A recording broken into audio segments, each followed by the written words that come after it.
Welcome to the Organic Innovation Days. This is a special edition. It's our 6th edition, but most certainly the most remarkable edition ever, because this is an online edition. I don't need to explain you why we've chosen to go online. But as you have seen in the video of Molly, we hope that the platform that we selected for you still allows you to connect to others. You can ask the question to the speakers through the live stream. You can discuss with others in the discussion boards. You can have private chat. You can connect to others. And also don't forget to check the resource pages where we have put for you a compilation of publications of LIVESEED and TP Organics. We hope for a very lively discussion today and tomorrow. It's also a special edition because this year we cooperate with LIVESEED. LIVESEED is an Horizon 2020 project that aims to improve the transparency and the competitiveness of the organic seed and breeding sector. And it encourages the greater use of organic seed. These are very important issues because seeds are the foundation of farming, and therefore we are fully convinced with TP Organics as well that organic production should start with organic seed of cultivars that are adapted to the organic growing conditions. Today is fully dedicated to the LIVESEED project. We will present the highlights and reflect on the policy recommendations coming from the project. We will hear reactions from the European Commission on the outcomes of the project and have a discussion with them. Tomorrow there are 2 parallel sessions. Still a workshop from LIVESEED to discuss a better implementation of the organic regulation when it comes to seed. And tomorrow there is also the TP Organics own event that is dedicated to Horizon Europe and opportunities for organic in Horizon Europe, the next and upcoming research innovation framework. The focus of this event will be on the missions. We hope that you will enjoy our 2 days. Before I give the floor to Monika, our next speaker, I want to highlight that on the bottom right corner of the live stream window, there is a support button, a question mark. If you experience any difficulties, if you have questions, please do click this button and you will be in touch with our support team. So now I give the floor to Monika Messmer, the scientific coordinator of LIVESEED and the group leader for plant breeding at Fiebel in Switzerland. She will present for you the highlights and the policy recommendations of LIVESEED. Monika, the floor is yours. Hello everybody, I welcome you to our online event, and I have to say that I'm quite disappointed that we can't meet in person, but we try to give you really the highlights and the policy recommendations that we have been working in the LIVESEED project. To give you some information about LIVESEED, LIVESEED is a huge Horizon 2020 project with a total of about 10 million euro for 4 years. It is coordinated by IFAM Organic Europe, by Bram and Agnes, and I'm responsible for the scientific coordination. We follow a real multi-actor approach, and we have 50 partners in 18 countries. And the goal of the project of LIVESEED is boosting organic seed and plant breeding in order to improve the performance and the sustainability as well as the competitiveness of the organic sector. And to do that, we have an inter- and transdisciplinary approach, and we also try to be at the interface of science, policy, and socioeconomy to meet all the bottlenecks and in order to really boost organic seed and plant breeding. As I said, the aim is to reach also 100% organic seed of cultivars that are suited to the organic production. Until now, we still have the situation that part of our seed that is grown in organic is conventionally bred seed that has been untreated and it's not organically produced. So the goal of the project is to eventually eliminate the conventional untreated seed and have only organic seed, and at the same time we want to push organic plant breeding in order to have really cultivars that is specifically developed and adapted for organic growing conditions. And just to start with LIVESEED, we have some definitions. When we talk about cultivars in LIVESEED, we mean registered varieties, land races, population, composite cross population, or organic heterogeneous material, or any other kind of cultivar or material that is grown in farmer's field. We also have a definition of organic plant breeding. Here we refer to that organic cultivars are obtained by an organic plant breeding program, as this is defined already by the IFARM international norms of 2014. That also means that all steps from crossing till the final selection takes place under organic condition, and the applied breeding techniques have to be in accordance with the organic values and principles, and they are listed in the position paper of IFARM International that was approved in November 2017. Moreover, we also agreed in LIVESEED that cultivars derived from organic plant breeding shall not be patented. On the other side, we also have breeding for organic that we want to distinguish from this. This is a more product-oriented approach where the breeder has a special focus on the breeding goals, which are specifically important for the organic sector, like seed tolerance against seed-borne diseases, weed tolerance, nutrient use efficiency. And also in these breeding programs, the breeder do not apply any techniques that is forbidden in the organic sector. And they also do selection at least partly under organic conditions, or at least do the cultivar testing under organic conditions. Coming back now to the main objectives of LIVESEED, we had 5 major work packages where we do it. So the first part is on policy and regulation, where we aim to harmonize the implementation of the organic regulation with respect to organic seed. We have quite a big part on cultivar testing, seed multiplication, and seed health, with the aim to increase the accessibility of healthy organic seed and the fast adoption of new cultivars. There's work package 3, which is the biggest one. It's really on breeding, research and development of organic cultivars. There we develop innovative concepts, strategies and approaches for more resilient cultivars, and also look for holistic strategies to widen the choice of organic cultivars for dear farmers.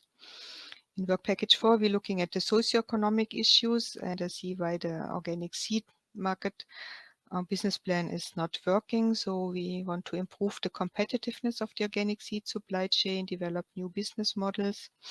And also we have a consumer survey where we want to see what is the attitude of organic consumers towards new breeding technologies. Last but not least is knowledge exchange and networking. We really aim very much in LIVESEED to do capacity building, exchange the knowledge among each others, but also externally outside our group, and also to foster collaboration among organic and non-organic breeders, and also create awareness for the benefit of organic plant breeding and of organic seed. As already mentioned in the introduction, the main project outcome and results you can also find on the webpage. So since I have only a very short time to explain you what we've done in 3 years with so many partners, I can only give a short flashlight, but you will find the summary of in the final conference event, and also the individual reports for today and also for tomorrow. And when you click on the resources, yeah, and of course, you also find much more information on the LIVESEED homepage.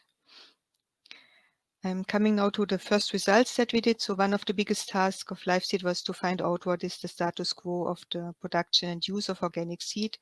This we thought was not so difficult if we get the information from seed suppliers, from farmers, and the derogation reports that is available on where farmers not using organic seed. But we realized that this was not really happening, and it took us a lot of efforts and additional interviews and expert validation to really identify what is the demand of organic seed. And here I just want to show you one result that shows you the percentage of organic seed usage in the different regions of Europe. So you see that, for example, for the Northern Europe, we have 60% of organic seed supply plus 14% of farm-safe seed, which of course is also organic, and only 26% is non-organic seed. But if we move forward to Central Europe, and then we see that then it already increases to 37%, Southern Europe to 54%, and Eastern Europe, we almost have 60% of the seed that is used in organic production comes from conventional untreated seed. And that is actually what we have to work on in LiveSeed, and where we want to close this gap to really reach 100% organic seed, either by organic seed sale or seed supply, or by farm-safe seed under organic conditions. The results of this you can also see on the organic ePrint, where you get much more information also on individual crops to see what is really the demand that we would have based on the area of organic agriculture in the different European countries. The main aim, another main aim, was also to provide a level playing field across European countries. And there, as we have seen before, that there's countries, especially in Eastern Europe and Southern Europe, where there is a lower amount of organic seed. We did a lot of consultation and visits. We also conducted in these 10 countries national workshops with the stakeholders and installed working groups there. We have this has resulted in declarations of organic seed, where the different actors that has participating already agreed to take concrete action, how they want to improve the situation. And there has also been reports then showing how this has been done, and that you can see in the poster session when it's discuss about LiveSeed. You see the posts of the different countries where they show their improvement. And I think what could be shown is that installing a seed expert group is quite essential for improving the situation, as well as improved database that is more interactive, but also to work on non-derogation lists, that it's not allowing any derogation for a certain crop or crop group. And also it was important to have more testing under organic conditions. And also, in order to keep the process going, it would need regular workshops and also field and demonstration trials. And in addition to that, national workshops, we had a North European workshop in the summer this year, as well as in autumn workshop specifically on vegetative propagated material. That is also included in the organic regulation. And yeah, please join also tomorrow the European workshop, where you get much more information on this implementation of the organic regulation with respect to organic seed. One highlight that was achieved in LiveSeed was the development of a European router database. And the idea was that in order that a farmer can get derogation for non-organic seed, he has to consult his national organic seed database. And if he can prove that there was no seed offer, then he get a derogation from the national authorities. But all these national databases are in local language, so that it's easy for the farmer. But that also means that seed suppliers who sell the seed to more than one country have to add all the seed supply individually. And with this router database, now we have a tool in hand where the seed supplier enter it only once, and they give all the information, what kind of seed they have available and for which country it would be suited. And then with an interface, either an electronic interface or by transmission of the information, this can feed into the national organic seed databases so that they can be updated.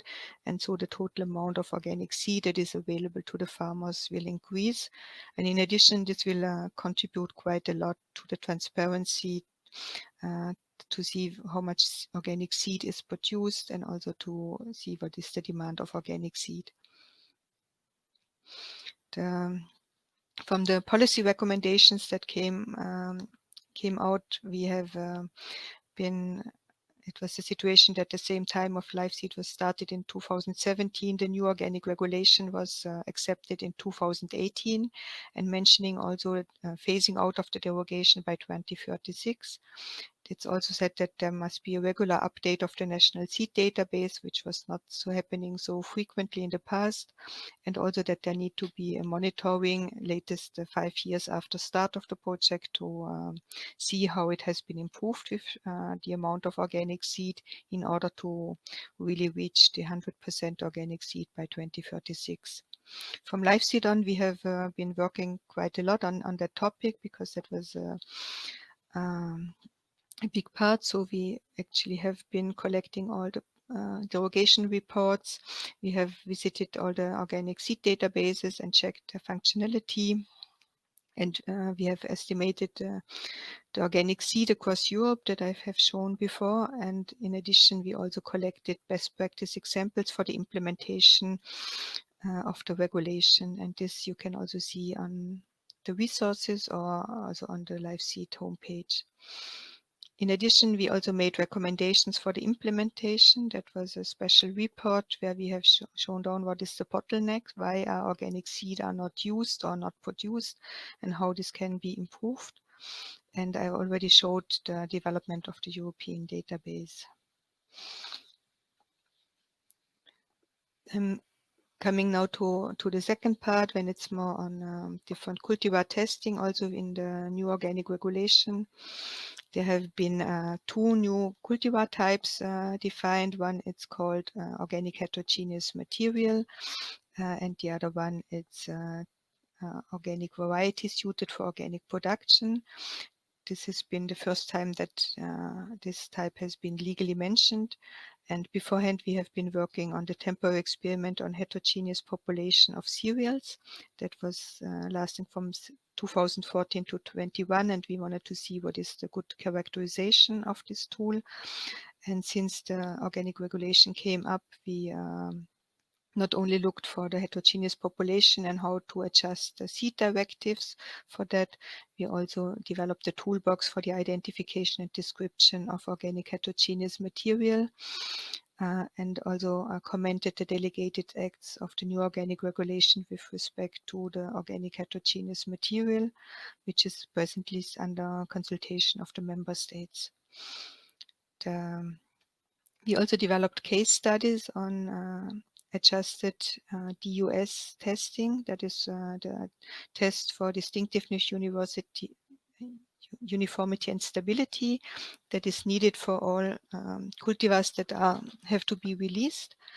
And we identified bottlenecks and made recommendations on the procedure to improve the cultivar release, and that need to or that couldn't be tested in the scope of the temporary experiment on organic varieties suited for organic production, which is foreseen in the scope of the new organic regulation.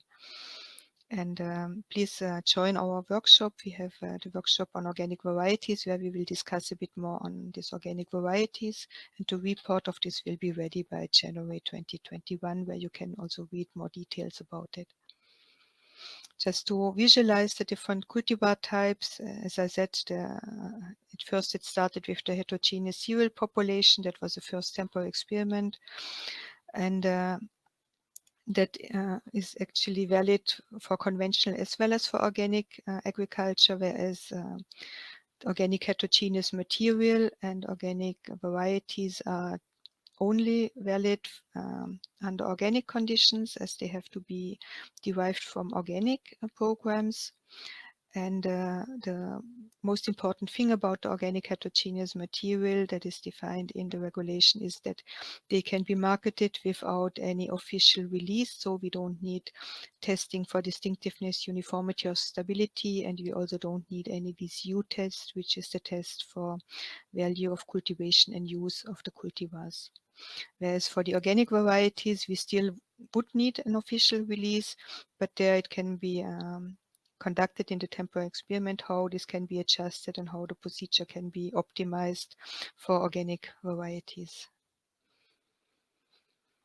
When we come to varieties, and one of the big goal and also one of the big demand of the farmer was that they don't have sufficient cultivars available that fit to their need. So for the farmer, it's very important that he can choose, or he get a lot of information about the cultivars. So he needs to know what came out by the cultivar testing, but he also need to see how the cultivar performs under his farming system, if it's adapted also to the market that he's aiming for. And for this, it's important that there's of course a high productivity, yield stability, and as well as product quality.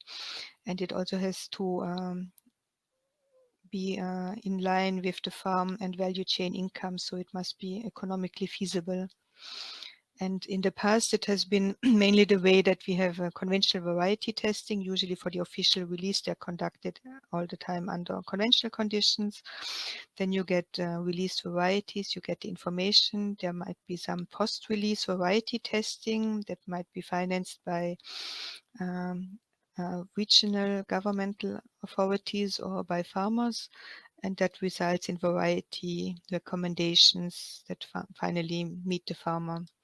What we were aiming at in LIVESEED is to try to develop a new model, how this could work, to see how we can work with on-farm cultivar testing that are much cheaper and much more direct involves the farmers.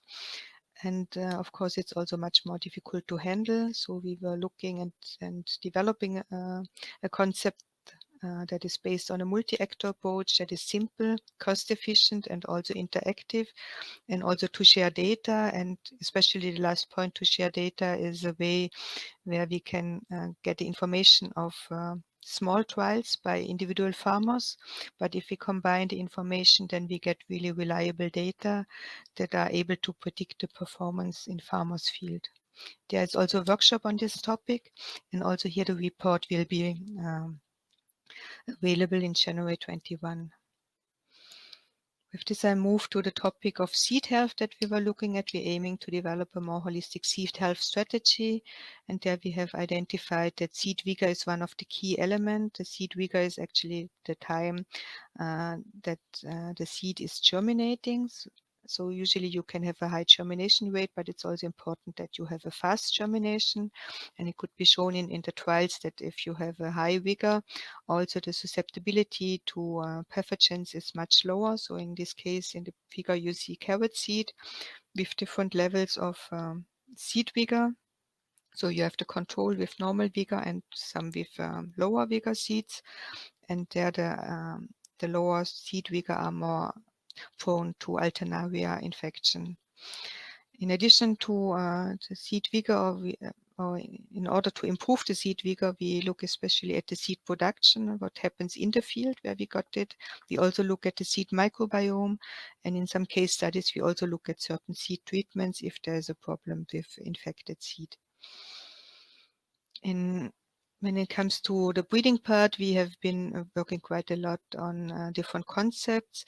There was a concept developed by Edith Lammers van Buren and Edwin Naughton with co-authors on the system-based breedings that goes beyond the direct benefit of the value chain. That means breeding should not only contribute to the farmer's income and to good processing or cheap food, but it should also contribute to the higher levels of the development, sustainable development goals. So it should also feed into food security and safety, quality of food, but also food and seed sovereignty, social justice, agrobiodiversity, and supporting ecosystem services and climate robustness. So to achieve this, to achieve this paradigm shift, it needs a lot of change in attitude to really get to action to achieve this. And it was also shown in the paper that was published that in order to achieve these high goals, the different breeding approaches like community-based breeding, corporate-based breeding, trade-based breeding, they all have advantages and disadvantages.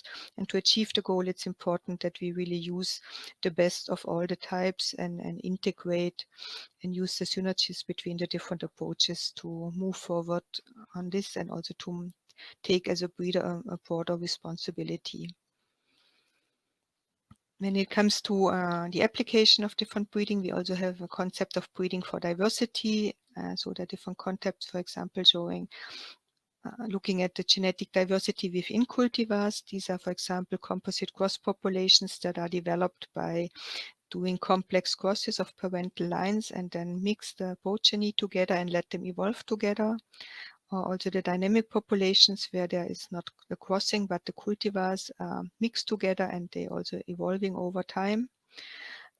We also work on breeding concepts for optimizing cultivars for mixtures and also breeding cultivars that are for species mixture, like for example, legume cereal mixtures, Lucerne grass species or agroforestry.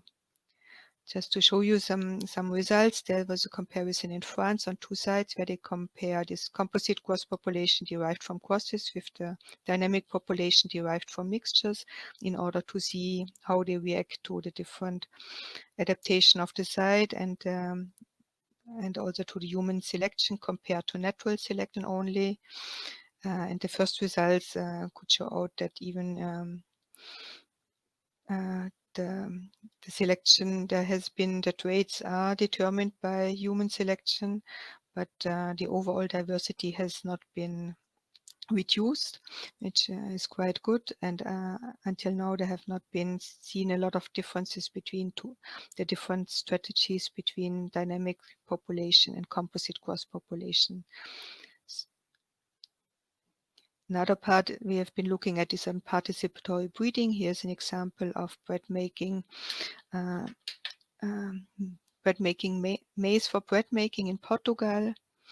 Or another example is participatory tomato breeding in Spain and Italy, where it's also the consumers are quite heavily involved in degustation in order to find out what is really accepted also by the consumers. And we've been working also on a more holistic approach, so we want to see the plant, not only how the plant reacts, but we see the plant in the living soil and surrounded by the community of different microbiome. So we have been starting work to look at what is the interaction with the plant, with the soil microbiome community that are entering the root or living close to the rhizosphere, and to see how this can also affect their tolerance against different diseases. And we have been working this on a case study with pea that is prone to soil fatigue, which is caused by a complex of very different root pathogens. And we have developed a screening system in order to identify the resistant cultivars, and we have been looking, or at the moment still in the process of identifying the microbiome community in order to relate this. And the idea is of this microbiome is that the microbiome is very important, as we have seen in humans, that the microbiome of our gut is responsible not only for our digestion but for our general well-being. And it's assumed that if the plant has a very harmonized microbiome community, it might be more resilient against all type of stresses. We've also done some work on resistance breeding, for example, in white lupins for anthracnose tolerance, and a different part that has been a project where different partners have collaborated, everybody looking at different traits so that all the traits at the end will come together.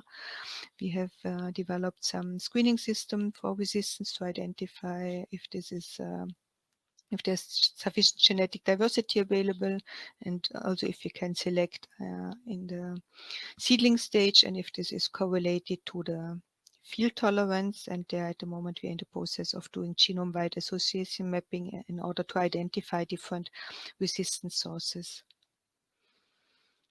In order to understand how the market is going, we did quite a big farmer survey, including more than 800 almost 800 farmers from 17 different countries, in order to find out what are really the bottlenecks and why farmers use or not use organic seed, and what is their demand, what they need from it. There it's also published in a deliverable, but also in a scientific publication. And coming to the most difficult part is probably to see how we can get a smooth transition to really boost the organic seed sector and to develop business models. There has been a work done on a simulation model. It's on ex-ante assessments. It's based on a multi-actor system that is taking care of the different actors in it, like the breeders, the seed multipliers, the farmers, and the traders. And there it's also possible with this model to study the different interventions to see what interventions could get what kind of effect and how we can improve that. There's also a workshop on this this morning on the topic, and also there will be a report in January 21. And just here you see, for example, one example about the innovation diffusion. This shows the willingness of organic farmers to pay organic seed, and that's the percentage they would pay more compared to non-chemically treated conventional seed. So that you can see there's quite some willingness on farmer side to do that. And with the model, we, for example, could see what are the different interventions can do. So on, for example, this is the case of carrots in Germany. We could see on the top right side that if we do an intervention that we say we will stepwise reduce the derogations until there's no more derogation, we will see that how the organic carrots will increase. But then we also see that if they increasing so slowly, we will have a lack of organic carrot available, because if you forbid the untreated seed and at the same time not speeding up this more, there will be a lack of seed available for the organic growers. And at the same time, here was a modulation that shows how the organic seed is raising up. That's the red one, compared to the conventional untreated seed. If you give a subsidy of 500 euro per hectare, or if the product price will be more than 15 euros.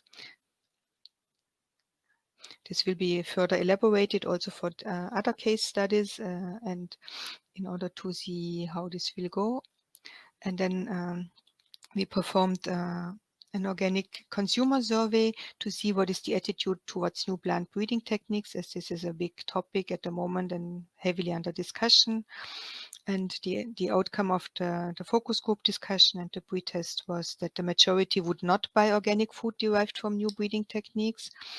The main motivation for those who would buy it is that they see a potential for improving the productivity. They also see social aspects, that you could produce sufficient food and reduce hunger. Also, there is a they see a reduction in costs and prices of food, and seeing that it's important to use new technologies, and also they see the advantage that the technologies could play in protecting health and environment. But the reasons for the majority that reject it is that they see that this is a genetic manipulation, and they don't differentiate between old GMOs and cisgenetics or gene editing. They also see that there are ethical and social aspects. So is it really, can you do everything what, should you do what you can do, or do you play God and change the plant too much? There's also quite a lack of knowledge among the consumers about these techniques. It's for them not very clear what this means. And there's also an unpredictable impact on society and environment. So there's it's also the fear what would be really the outcome, or what would be the effect finally on the organic sector and society as a whole. And some are also skeptical due to economic and political purpose that is related to patenting, and also to see who will really then apply this. For all the participants, it was important to have a clear and specific label. And the analysis is at the moment ongoing, and there you also will get very shortly the result of this very interesting study that has been conducted also in 10 countries. And as I said before at the beginning, we also have quite an emphasis on capacity building. We have established on the Organic Farm Knowledge Platform that is targeted to organic practitioners like advisors or farmers or breeders. We have added a new topic, seed and breeding.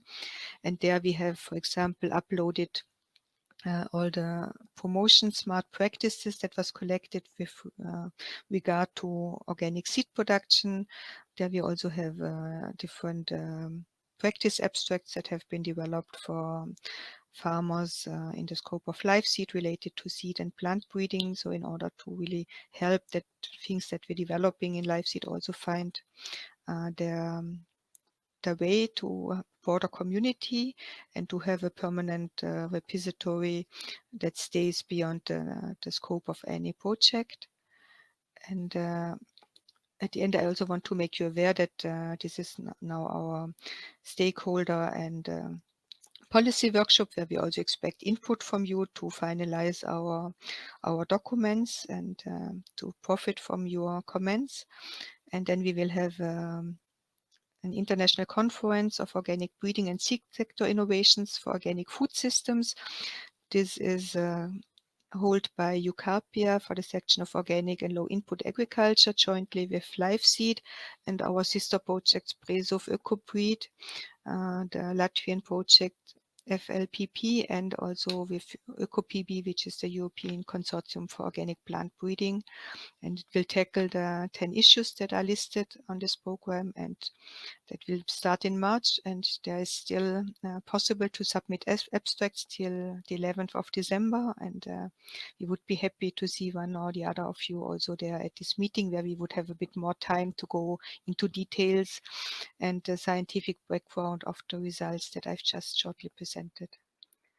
Yes, I thank you very much for your attention, and hope that we have a very fruitful discussion today and very interesting workshops. We are very curious about your input, and we really hope that we get a lot of support from your side.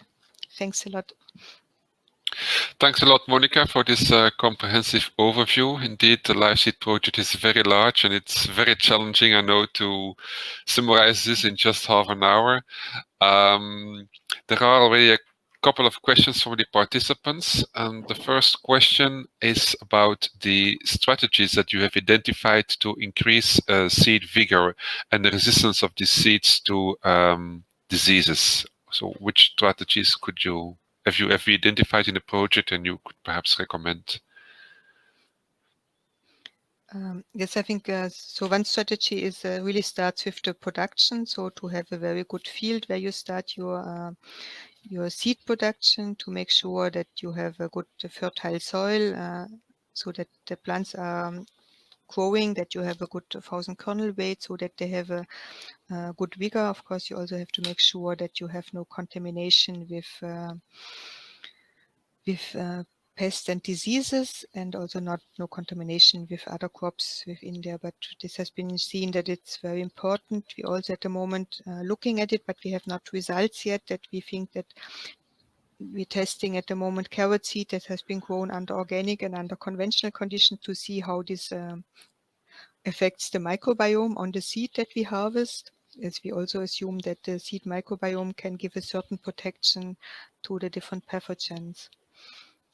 And so we really want to not like defining seed health more at the preventive measure, to make sure that from the very beginning everything is optimal to get a high vigor seed, and also to make sure that during cleaning and storage we maintain a good vigor.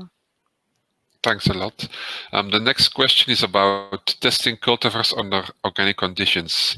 So the question is how important these organic conditions are, and whether the effect of environmental location is not bigger than the organic growing conditions themselves. So how would you define organic conditions? Yeah, it is true that the organic conditions, organic farming is much more diverse compared to conventional farming, as we have different levels of input, and also the farmer have not so much possibility to act with pesticide. If there's some stress available, or cannot use fertilizer to make sure that there is sufficient nutrients available. And there has been some studies shown in wheat and maize where we could show that you're more efficient if you're breeding under organic conditions, and do the selection there compared indirect selection of organic and then testing under organic conditions. And that really depends on the environment, since we have seen these differences, or we have seen that, for example, seed-borne diseases is not an issue for under conventional farming. If you treat the seed, we really think that it's important to test the cultivars under organic condition, to be close to what the farmer will expect on his field. And I think what is our strategy is that we want to do this decentralized on-farm breeding, that we have very different conditions. And if we combine the data of all this, we get a very robust measurement and can also make recommendations, like if this is more for low input or if it's more for high input, if it needs more irrigation or more rainfall, so that because there will not be one cultivar that is suitable for all organic growing conditions, but we see that we need a much broader choice of different cultivars of one species to please all the needs of the farmers. Okay. Thanks a lot. Then there's a question about more on policy, how policy and legal structures can promote or rather hinder the development of heterogeneous seeds or heterogeneous material. So I think at the moment the heterogeneous material is really promoted with the new organic regulation, that this can be released without or commercialized without official release, because this testing takes a lot of time and money, and it's also difficult to achieve. So I think that is very positive. What might hinder it is maybe the seed certification and the inspection, as it might be foreseen that this has to be done by official authorities. So there we would be happy if this could be done like a self-testing, or if it could be that the seed can be tested according to ISTA norm, and that could be done by the farmer or the farm organization itself, also in order to save costs. And I think that is at the moment good for organic, but if we think about general agriculture, then we would also need to see that there might be some more flexibility in the seed regulation and the seed in the seed directives that we have, and maybe we will end up soon to also have a European seed legislation that also is much more flexible than it is at the moment. Thanks a lot for these explanations. So in your presentation, we have seen that there are large differences in the use of organic seed compared to North, South, East, West Europe. What do you think are the key factors to explain these differences? I think one key factor is that there is like in Central and Northern Europe, where there is a higher percentage, we also have companies that are engaged in organic seed production. We also have organic breeders that are engaged, whereas in Eastern European countries there is very little organic seed production. So there's a lot of import, and then the question is if you have to import organic seed, it becomes much more expensive, and it's also not fitting the approach that you would like to have locally seed. And so I think it's really a matter that until now the area of organic seed was not big enough to make a business case for seed companies. And also, if in some countries the derogations are really very lax, so that the farmer like they have a big list of crops where the farmer don't even need to ask for derogation, but he gets a general derogation. And this, of course, is not motivating the farmer to use organic seed, which is more expensive than using the cheaper conventionally produced seed. And I think there it needs much more stricter implementation and really a roadmap how to improve from the present stage and how to really reduce the derogation, because I think these are one of the biggest hurdle for seed companies to invest in organic seed. Mm-hmm. There is also a comment about connecting national databases to a router database. Do you think this is a helpful tool to improve the use of organic seed and to improve the transparency in the seed market? Or are there other ideas for harmonization of databases? I think it's this router database will really help the transparency, and also because it's also for the seed companies, usually not all of them enter their organic seed in the database.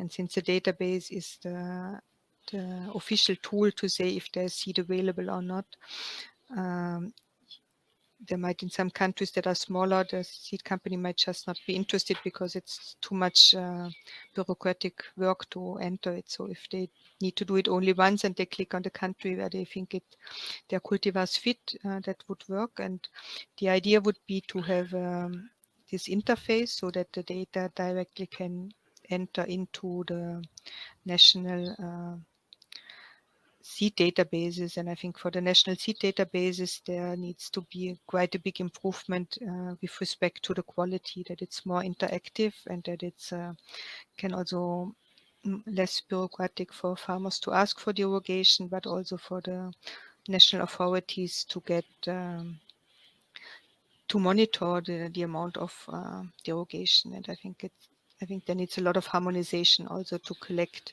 data from the different member states. And if the national seed databases can be harmonized on their output, that would be a big help. And then in future, it should be much easier to collect the information on organic seed use than we had to do in live seed. Okay, then there are two questions about breeding. One question is about the role of land races in organic plant breeding, and the other one refers to genomic selection. So I suppose this refers to more advanced methods like marker breeding and so on. So how do we see these land races at the one time and more advanced methods for genomic selection at the other side? So I think we actually see both approaches. We see that land races, or especially participatory breeding that I have shown in my slides, as a way where really the farmers can do selection at a low cost. They might not be as efficient as big companies that invest 10 or 20 or 100 times the money, but they can be very efficient in local adaptation and therefore contribute to genetic diversity and agrobiodiversity. And also this participatory breeding, or also the organic heterogeneous material, works quite well if we think about short value chains where the farmer themselves market it, or maybe they have one intermediary. Whereas when it comes to genomic selection, that is a tool that has been applied now in conventional breeding quite a lot and quite efficiently, as it considers the complexity of all genes, but still it's still expensive. And we have some projects where we apply genome-wide association mapping, which is just possible with a smaller set. And we have one part where genomic selection will be applied in lupins by our partner. And I think in genomic selection, the data that I've seen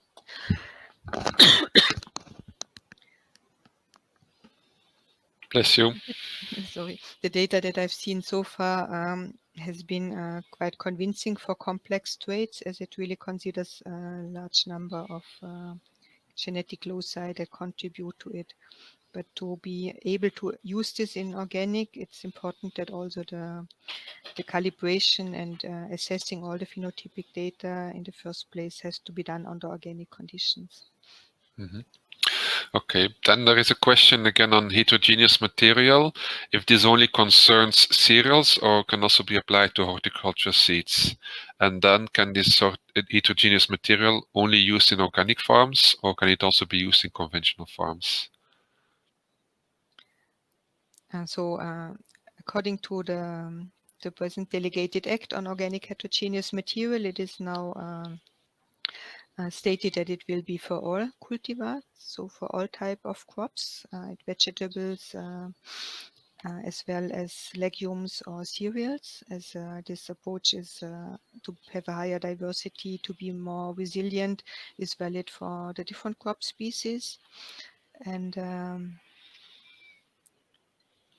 And the question if it can be applied in conventional, I think at the moment it's only allowed if it's under organic. So it means it has to be developed under organic conditions.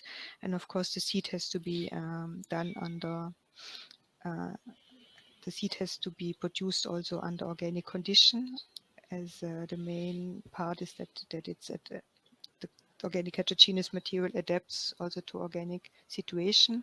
And of course, if this is commercialized, it is free for conventional farmer to buy it, but he could not produce this heterogeneous material on conventional field. So he himself cannot commercialize it. He might use it if he buys it from an organic farmer, but he himself cannot do trading with the seed. Okay, good. Before we close, one last question, again on organic heterogeneous material. So there will be no DOS and VCU testing for heterogeneous material. What is, do you think, the opinion of UPOF and seed testing authorities and in the member states of this new approach? I think it's probably quite mixed feelings about this organic heterogeneous material, as there's also a fear of seed companies that this might enter the door to fraud, that people like seed companies just mix some of their material that is not good and then call it organic heterogeneous material and put it on the market to a low price with low quality and undermines the organic or the European seed market. And I think one way how to prevent such fraud is that organic development of organic heterogeneous material under organic conditions has to be at least for 3 years for annual crops and 5 years for perennial crops. So nobody will do this effort of cheating under organic conditions. And so I think it will now show when the new organic regulation takes in force how this will be working and how much attention will be given. At the moment, there is quite some effort in Italy, for example, where they working quite well under marginal conditions. They have higher yield, and so we will see how this develops. But we don't see that this will affect like the business of the conventional seed companies, as it probably will stay as a niche, as also organic farmers need for the larger value chains, also homogeneous produce, which you cannot get with the organic heterogeneous material. Okay, thanks a lot. Thanks a lot for this explanation and clarifications. We will almost go into the break now, but before we do so, I will briefly explain what's going to happen after the break. So if the producers can put this slide.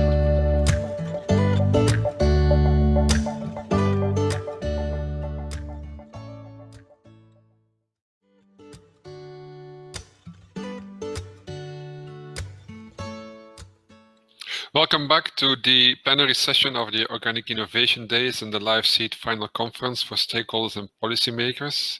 I hope you had very interesting workshops and a nice break. Now we will listen to the outcomes of the different workshops, and we will start with Teresa Lazzaro, who will give a report on the session on organic varieties in the organic regulation. Please, Teresa, the floor is yours.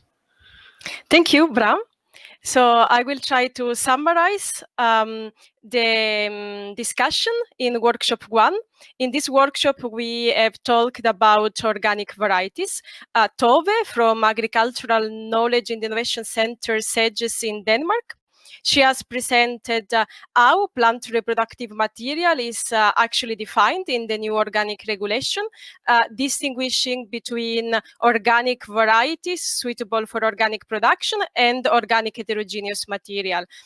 She also presented the currently existing definitions of organic varieties, looking at the IFOAM norms from 2014, at the European Consortium for Organic Plant Breeding position paper from 2012, and also taking the example of the private label BioVerita. Then she presented what are the current challenges related to the registration of organic varieties, and there was a quite long discussion related to the temporary experiment that is foreseen for 7 years on organic varieties. Tove has also presented the LiveSeed recommendations for the 7-year experiment. Those recommendations are actually still in progress, and the contributes of the participants in this workshop will actually be used to retune and refine such recommendations. Those recommendations have to do with the part related to definition and characterization of organic varieties. And there, the main recommendations is that variety types also with lower genetic diversity should be included, for example, in breed lines, that trait frequencies could be used to separate organic heterogeneous material from organic varieties. And LIVESEED proposes that at least 3-5 years under organic conditions should be needed in order to call a variety organic variety, and that during the whole breeding process, only breeding techniques in line with organic principles should be allowed, and that it's important for organic varieties to have full disclosure of the breeding techniques used.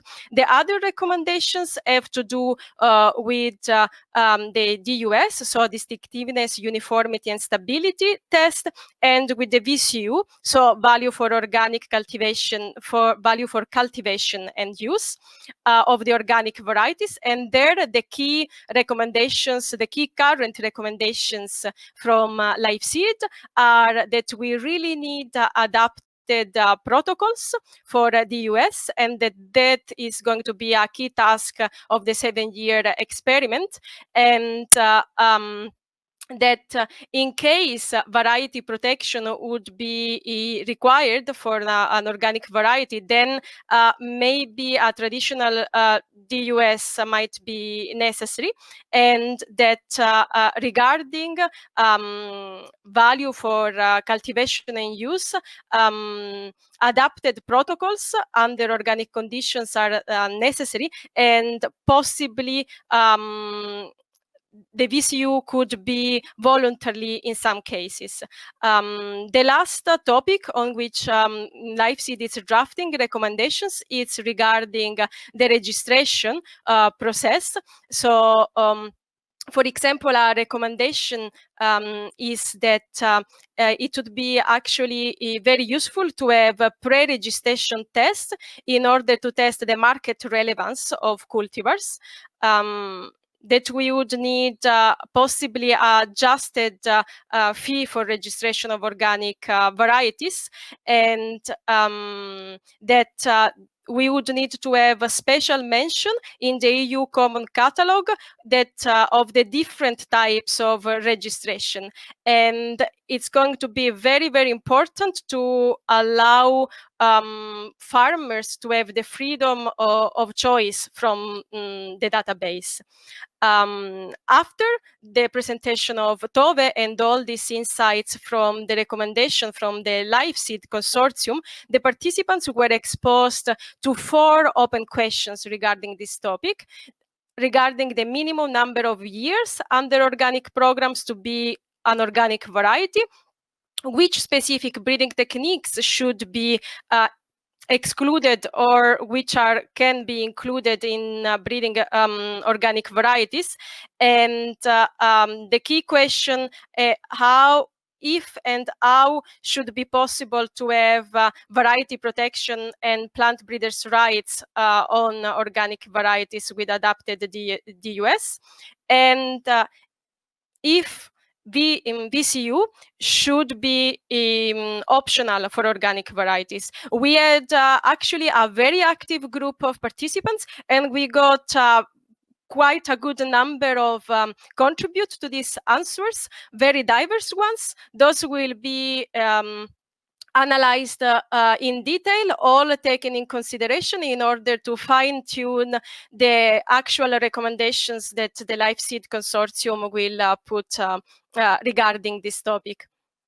Thanks, Bram. I think this can be quite an extensive summary of what we have discussed in this 1-hour workshop. Thanks a lot, Teresa, for this summary. According to the program, we would go now to the next workshop, New Models of Cultivar Testing for Organic Farming, Unfortunately, the rapporteur of that session is not in our live session yet. So Apco, if you hear me, please go to the green room, or anybody else who was in this session, like Frederic or Ambrogio. Please get in touch with us. In the meantime, I will give the floor to Veronique Schable, who will give the report on the workshop on innovative breeding approaches for organic farming. Please, Veronique. Thank you. So during this workshop, we had 3 presentations, one of Edith Lammert van Buren about the system-based breeding concept, and then Pedro Mendes Moreira about breeding for diversity with the example of maize and beans, and Adrián Rodriguez about creating networks of participatory plant breeding to close major breeding gaps, with an example with the case of tomato. The system-based breeding concept for organic agriculture was developed by Edith, considering that plant breeding is not only a scientific activity with a technological application for plant breeding, but plant breeding and seed system are to be positioned within the economic, scientific, institutional, and cultural environment for an ecological and social resilience. We had several questions, reactions, main points during this presentations. Several examples were provided by Edith to illustrate the change of attitude from breeding issues to the market. And she showed that strong interaction within the value chain is encouraged to change the attitude to integrate all the value promoted by IFOAM. The value promoted by IFOAM is not only ecological adaptation to organic breeding, but also integrate social consideration.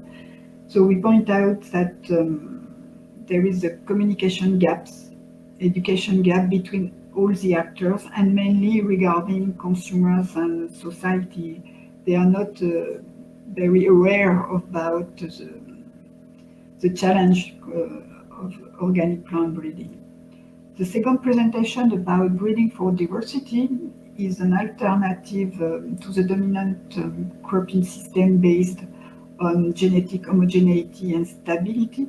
And during a LIVESEED project, we develop and optimize breeding designs to breed for genetically diverse cultivars and conceiving methods and tools for more diverse and resilient cropping system. So we try to integrate several kinds of traits about the ecosystem adaptation, the phenology or phenotype of the plant, but also the production and yield consideration and qualities of the product. So we are working at the several levels to adapt trial design, but also statistical tools to be more efficient in this plant breeding approach. One attendee pointed out the broader conception of organic plant breeding, considering this breeding for diversity with the ecosystemic interaction.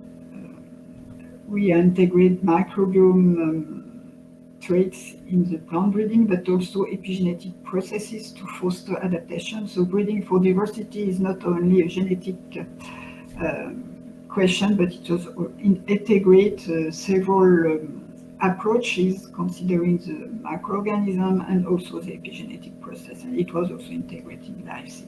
And the last point was about developing breeding networks thanks to participatory plant breeding to close major breeding gaps. We have several examples within LIVESEED where participatory plant breeding is very relevant.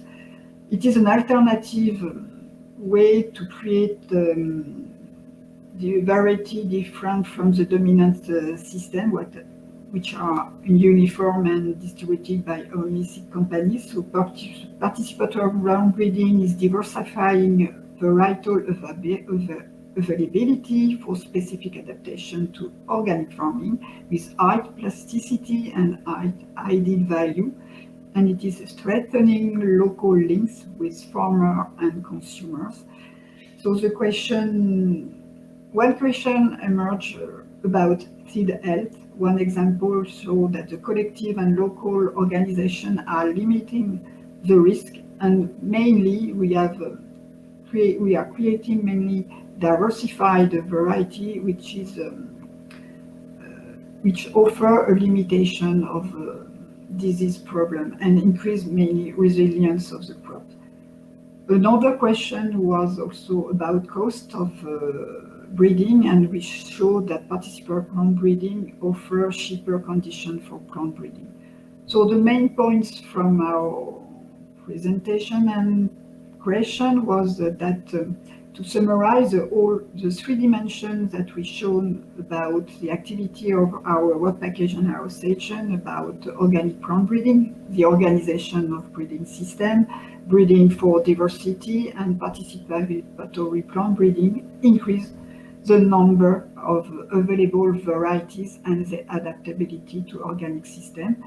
And the consequences as organic plant breeding is mitigating genetic erosion, considering that we are recovering land race and heirloom to adapt them to new conditions of organic agriculture, but also we are creating new open pollinated varieties with large diversity.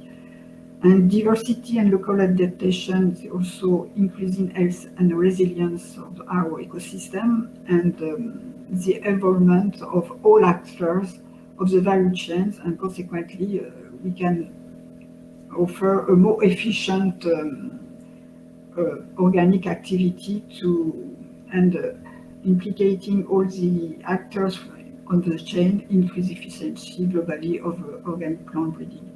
And to conclude, we have a good condition this time because the new organic regulation will help us to make realistic our innovation of diversified varieties. Thank you for your attention. Thanks a lot, Veronique, for this report. Now we go to Niels Henning, who will present the outcomes of the workshop on strengthening organic seed markets and business models. Yes, thank you, Bram. We got three really interesting presentations on organic seed markets and the business models and incentives. The first one was by Francesco Sofanelli from the University of Ancona, and he talked us through a study he did on getting an overview of supply and demand on organic seeds in Europe. And what he found was there were big differences between regions. If you look at Northern Europe, Southern Europe, Western and Eastern Europe, and also between crop groups on organic seed use. But an important point is there's still a lack of good data. So Francesco put a lot of data together, but the quality can definitely be improved. So that's an important conclusion from his research as well, that the potential of good statistics on EU level organic seed production and use can no longer be ignored. It's very important for seed suppliers and breeders to have the information to make appropriate investment decisions. And for farmers also they need the information to support their purchasing decisions. And policymakers need the information to define appropriate level of regulation and support measures. And this is definitely something that also comes back in Eva Winter's presentation later on. And in the next years, this will even become more important to have this good data on the organic seed market, not only because the organic crop, the area grown organically will grow probably over the coming years, but although the goal of the European Commission is to phase out derogations by 2036. But there are better data to make those estimates on what's going to happen exactly and if production will meet demand. It's very needed, and therefore we look at better data quality availability on EU organic crop land, but also on the reporting on derogations. Those reports are available, but the quality is not always sufficient. And data from seed suppliers is essential in also getting a good overview. Mike Rijmakers, my colleague from Bionext, gave a short presentation on incentives for farmers to use organic seeds. And she told us that incentives are highly needed because there are some disadvantages for farmers to use organic seeds. such as, of course, the higher price of the organic seed compared to the conventional seed or the non-treated seed, but also maybe the limited choice of varieties. There are some quality concerns, and the advantages are not always seen. It can be that there are the same varieties, and the conventional seed that they use is also called untreated. So they are not always aware of those differences between organic seed and treated seed. And just regulation is not always the solution. So incentives for the whole market, but definitely also for farmers, is definitely needed. And incentives could be, for example, economically. So giving a discount for farmers using for buying the organic seed, or premium price for the final product they sell, or practically, and that's maybe the most important one, that the right cultivars have to be suitable for organic farming, that they can buy organic seed from. And socially, farmers are aware of the increased integrity of organic production if the organic seed is used, and that also meets up with the consumer expectations. And within the LiveSeed project, several pilots were investigated on incentives for farmers, such as in Italy and Romania, there were some cooperatives who bought organic seed together. And in Romania also, they bought a processing plant to make sure that they can get the wanted variety for a good price. And that really helped in those cases. In the Netherlands, there was also a pilot between an agreement between the seed producer and the trader, also so that the farmers can actually share the extra cost. So all the farmers were paying for the part of the organic seed that was used. And that worked really well. And another thing that was looked at is rewarding organic seed use in the market. So for the final product, there are a few examples of that, but it's definitely something to explore in the future. If you can actually ask a higher price for a product at the consumer level when it's grown with organic seed. And finally, Eva Winter from Fiebel gave a presentation about her PhD research that she's doing on a modeling study on how to smooth transition and find long-term solutions to obtain 100% organic seed, and specifically in the organic carrot market in Germany. And she was looking at which interventions are promising to increase organic seed and production. And she saw that currently only 9% of the carrot seed used in Germany is from organically multiplied seeds, and 90% is still NCT seed. And with simulations, she try to look in the future, so the effects of different interventions for the coming 8 years. And of course, she mentioned also different farmers are influenced differently, so that's important to keep in mind with looking at those different interventions that are possible. Overall, she saw that farmers are willing to pay more for organic seeds, an average 55% in Germany, in this case to the carrot. But a main problem is also the uncertainty around the technical advancement. So maybe the demand is one issue, but supply of organic carrot seed is also very important and very challenging. And she looked at 3 scenarios for tackling those technical issues: a slower scenario, a faster scenario, or even a scenario that sufficient seed is produced for the whole organic market in Germany. And her prediction is that it will probably be somewhere between the slower and the faster phase, meaning that there will actually be organic seed shortage if derogations are phased out too quickly. So that's important to keep in mind also for policymakers, to look a little bit what's also possible and not only what's the demand. And so what she saw is if derogations are phased out too rapidly, there may be a shortage of seed for organic carrot production for the German market, and it will also increase costs for the German farmers and decrease the gross margins. A subsidy at the organic carrot area level of around 500 euros a hectare could be helping with that to decrease the cost, or a higher product price for the carrots in the end. And when she looked also at other cases, so this is very specific for carrot in Germany, but for other crops in other regions, it might be a different story. And production could actually easily match the demand in a phasing out situation. And And this really shows the importance of solving issue at the production side. It's necessary for phasing out derogations in the future and keeping the costs under control. And this is very different for different crops in different regions. And in the discussion we had after the 3 presentations, some multiple interesting ideas popped up. And one of them that was mentioned is that awareness raising among farmers might actually be one of the most important incentives for them. It's like not always aware of the benefits of organic seed compared to non-treated seed. And that's definitely something to work on for the future. Thank you. Thanks a lot, Niels, for this explanation and your report. And now we go to Abko de Buc, who will explain us about the workshop, New Models of Cultivar Testing for Organic Farming. Please, Abko. Thank you, Bram. Yes, indeed, we go back to the testing of varieties. The post-registration testing of varieties we were talking about, it is part of a deliverable of LIVESEED we are finishing. The deliverable will be ready in January next year.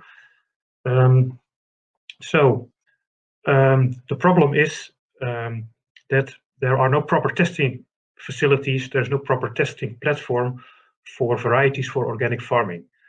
That testing is essential to give the real purpose to organic varieties. So testing facilities, should be put up, should be made available. There are testing facilities based on the conventional, the dominant testing system. So that means it is blockwise. All varieties are laid down in repetitions and so on to make ANOVA possible. It is heavy, it is costly, and those variety testings are not always done under organic conditions. So the results that come out and the conclusions that are drawn, which variety is the best, is not always useful for organic growing. So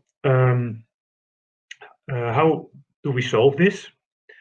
Thinking about an innovative approach with farmers' participation to keep it cheap, but also to include organic farming conditions to have the right kind of results under the right growing conditions, and that the farmers can make good decisions on those results.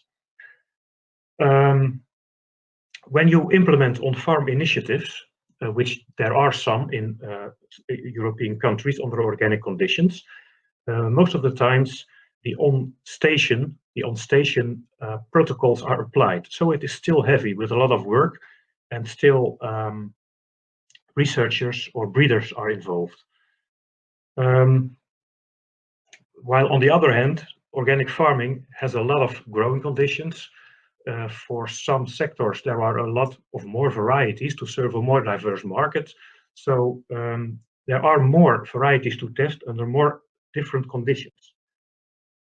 So in our LIVESEED task, we were thinking about how to solve this. We developed a new kind of approach based on heavy farmers' participation.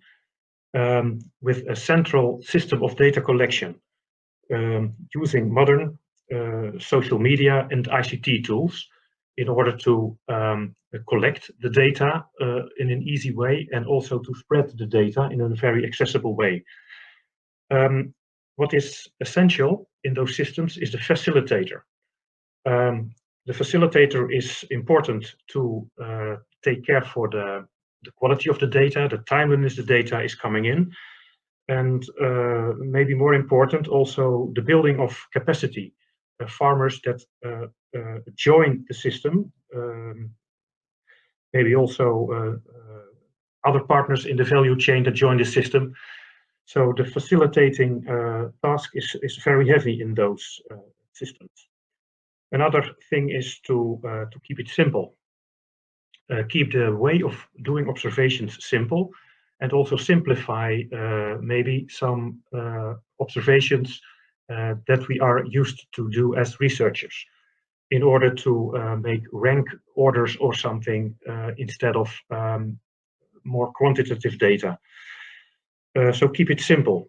There are enough statistical tools available to compensate for it. For instance, incomplete block designs or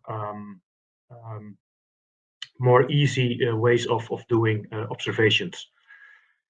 After the presentation of Frederick Ray, we moved into a very interesting discussion with the participants to the workshop. The first question was about challenges. It was mentioned that the most critical challenge is the role of the facilitation, what I explained already. But also the participation of the farmers involved is, of course, very important. There should be a system so that the data collection is easy, using mobile cell phones or tablet devices, using cloud computing, so that the data that are collected are immediately shared and ready for analysis by the facilitator researcher. The data collection in itself is also a challenge. There should be some consistency, of course, yeah, that's also a role of the facilitator to train the farmer a bit. The next question was about the ownership of the data. We had two workshops prior to this workshop in the LiveSeed setting, in which two existing systems were presented. One in the United States, the Seed-Linked initiative of Nicolas and Gilbert, and initiatives in the third world countries run by Jacob van Etten. And in those systems, it is are all open source, and it is not competitive. So data is open source and should be available to everyone who is involved in the chain. The main purpose of this is also to make it possible to rapidly make forward, to make progress in the variety development that are suitable for the farmers.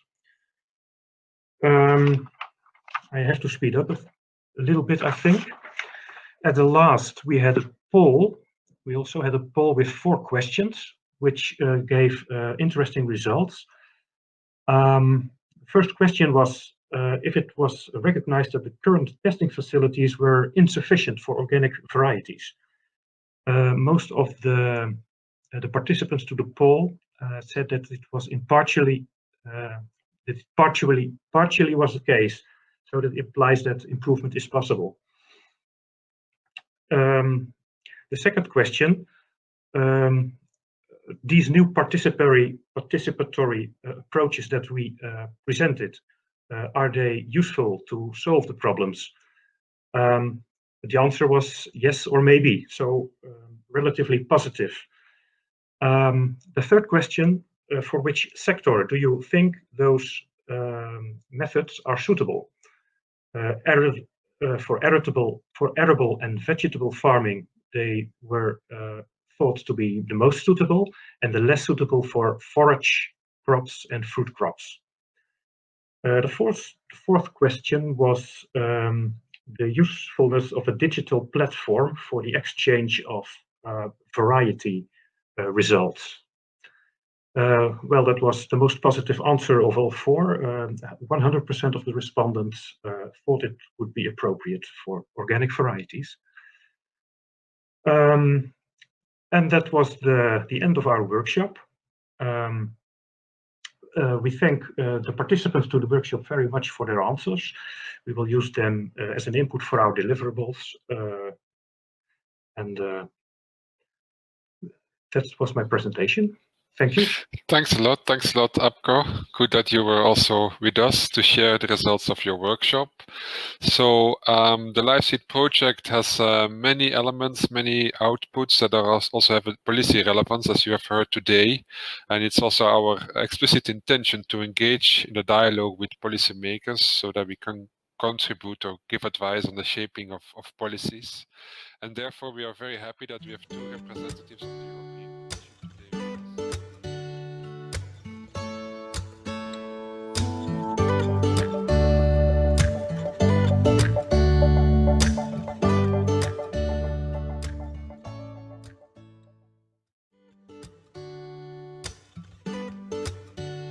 today with us. The shaping of policies. And therefore, we are very happy that we have two representatives of the European Commission today with us, that are Patrizia Pitton and Thomas Weber. First, I will introduce Patrizia Pitton, who is working at the Organics Unit in DG Agriculture, so Directorate General for Agriculture and Rural Development. Please, Patrizia, the floor is yours. Thank you, Bram. Thank you, LIVESEED, for this invitation and for all the work that has been done already in these years. And I am also looking forward to read the future reports that Monika has announced this morning. I would say, first of all, that indeed the organic breeding is being recognized as an important measure to contribute to a more sustainable agriculture and to the protection of biodiversity. With the Green Deal, the Commission expressed a comprehensive commitment to tackling the climate and environmental issues, and underlines as well the importance of the common agriculture policy to move to a more sustainable production system. In both the strategies on biodiversity and as well on the farm to fork, organic farming is recognized as an important sustainable practice and one of the relevant measures able to contribute to sustainable development, to efficient management of the natural resources, to protect biodiversity and ecosystem. And also both strategies openly refer to actions that are needed to facilitate the registration of organic seed varieties. The strategy set the ambitious target for organic to 25% of organic agricultural land to be achieved in Europe by 2030. And organic farming should therefore obviously accelerate its development, but in the same time, we have to ensure that it continues to remain the model to reach a higher level of sustainable food production. So in addition, we have also to keep in mind that we start from a situation that varies hugely and between the member states, where we have an average in Europe around 8% of the organic agricultural land now, but we go from the 24.7% of Austria to the 2.4% of Ireland. So to support such development, several actions are needed. As in the past, we have seen the agro-environmental measure schemes were very successful in boosting organic. And now with the proposed new agriculture policy, there will also be other potential tools for member states to promote agriculture in their territories. COM is closely supporting the negotiation ongoing between the Parliament and the Council with a dedicated task force for this, indeed to achieve the most ambitious, we hope, outcomes. In addition, Commission plans to provide recommendation to Member States also in advance of the completion of their strategic plans to support them in identifying higher sustainable targets in line with the objectives of the new CAP, taking into account as well the targets that are identified in the Green Deal strategy.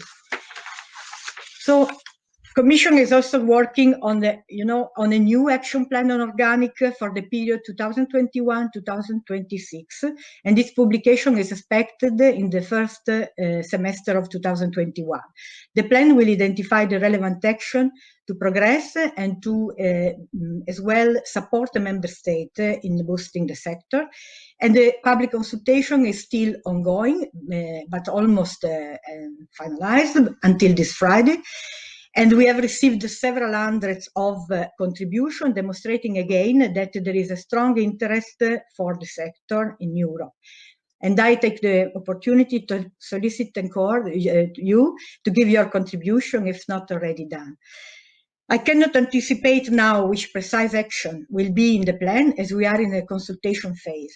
But as already expressed in other Commission communication, I can say that the plan will surely address the two aspects to tackle both the supply and the demand. Production and consumption must grow together because we have to keep a solid balance to avoid the risk of depletion of the organic market. We will have to work together to ensure that the expansion of the sector is achieved in full compliance with the organic principles and the standards which are ruled also in the new organic legislation. And this is also to ensure that we address the citizens' expectation, because we see there is an increased awareness of the EU's organic logo, confirmed also recently by the Eurobarometer special report. Now we are around 56% of the survey was indeed recognizing the knowledge about the logo. But how the farm to fork strategies, the biodiversity strategies can contribute to increase the organic seed production and plant breeding. So we will have an update on the temporary experiment and work ongoing from Thomas later. But I would say that already clear that the strategies pointing to these important, ambitious objectives are, as themselves, are important levers on the basis of which the member state could identify the right measure, more adapted, more suitable to their national reality, agricultural and environmental reality. And such expansion of the sector should obviously then result in a higher demand for conversion and organic plant reproductive material to be addressed by the organic breeders. And from the LiveSeed survey on seed suppliers last year, I think was, we have read that about the increase in organic seed demand. Already in these past years, there is a willingness to invest in organic from the 56% of the seed suppliers that were involved in the survey. So I think these set targets for organic should further support the progress in this sector. The new organic regulation introduces also specific objectives for the organic breeding sector, as you well know, and we have discussed already this morning as well, and the new provision. And I will give you a brief update on where we are with the secondary legislation necessary for its full implementation. First of all, as you know, due also to the difficult situation due to the COVID-19 pandemic, the application of the regulation has been postponed of 1 year. So now the full application will be 1st January 2022, and this will allow all stakeholders to prepare for the implementation, taking into account the secondary legislation on production rules, on control, on trade, that we are going to complete this by the first quarter of 2021. Which will be the impact of such postponement for the plant reproductive material sector?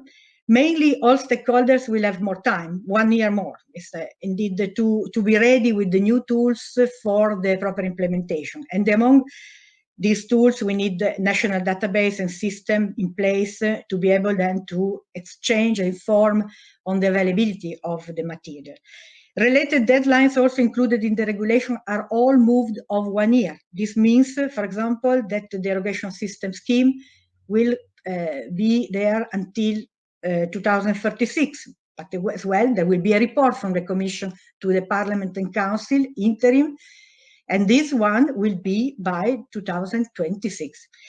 So we're quite close. And with respect to the temporary experiment plan to be ready 6 months from the enter into application of the regulation, we will see with Thomas, we will update on this later. Where we are with the secondary legislation concerning plant reproductive material, up to now, on the basis of the empowering given to Commission under the Basic Act, we have worked on several proposals. And out of these several proposals, 4 are really particularly addressing the sector of plant reproductive material and aim to create a more clear, hopefully, coherent, harmonized legislative frame to facilitate the progress in this area.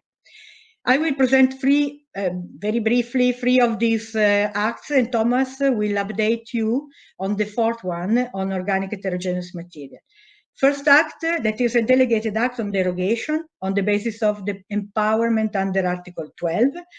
It's an act that is ruling, amending on the use of in conversion and non-organic plant reproductive material. And the act is currently under examination of Parliament and Council. And if there are no objections, the act will be applicable from January 2022, as together with the Basic Act. And this is publicly available. Like you can see it in the European WebGate on delegated regulation. The main provisions which are therein included, and I would say these are indeed also reflecting the work done in these years by LIVESEED, has been taken into account in drafting this proposal and discussing with the member state, and also LIVESEED experts have been invited in the committee, legislative committee, to give also presentation on the database and the router. So in this provision that are really, for this first delegated act, focused on the derogation, we have again the principle that the organic material must be used as priority by the farmers, obviously. But we took into account the reality, and we have seen with the presentation from LIVESEED that we are still far to have a complete fulfillment of the availability of this type of material. We are working, we are in a very, very challenging phase in this sense, because we are really moving from a situation, moving to a complete new, no, luckily, because a lot has been already done, but with the technique of breeding that need also to be put, to be really more developed. So we have now, with respect to the derogation, a situation where we need still to derogate. And first, we have to, first of all, keep the principle. The farmers have to consult the database or the system put in place by the member state to verify the availability in terms of organic and in conversion material. But there is a new approach, because in the past, the availability and the system were required to cover only seeds. Now, indeed, the requirement is for all type of plant reproductive material used for the different crops cultivated in organic farming have to be taken into account. So the availability should cover all crops, and not only the organic availability, but as well the in-conversion availability. There is no, in this delegated act proposal, there will be no need to get a derogation for the use of in-conversion. It's enough the analysis of the availability in the database in the system, but then the operators can require an individual derogation for specific varieties that they need, that is not yet covered by the availability. And I would like to underline also that the conversion now, under Article 10 of the new regulation, of the Regulation 848, the conversion material can be labeled. In the past, it was not the case. Now, the conversion material can be labeled, therefore could be interesting for the seed breeders, and can be labeled after 12 months of respect of the condition of production under the organic rules, under the organic standards. So this, in a sense, is accelerating the possible placing on the market of this conversion material. The derogation for non-organic, oh, sorry, actually, there is something wrong with the record.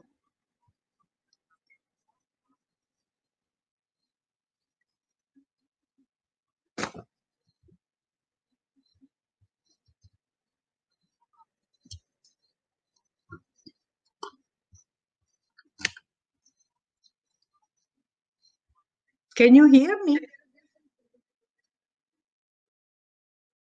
Can you hear me? Hi, yes, we can hear you. It's all fine. You can keep going. Can I continue? Yes. Can I continue? Yes, you can continue. Yeah. Okay. So going back on the derogation issue, I was indeed stressing the new elements that are now introduced in this delegated act. And as well, we in the delegated act, member states will have to, it's a bit, the record is coming, yeah. There is an overlapping, eh? Okay. Okay, there is an overlapping of the records, I think. However, I continue.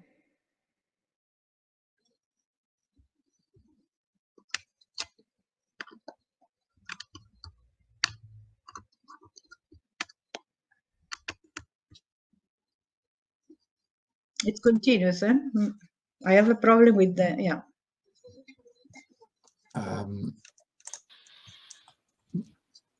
You have another window open with an app that you can close.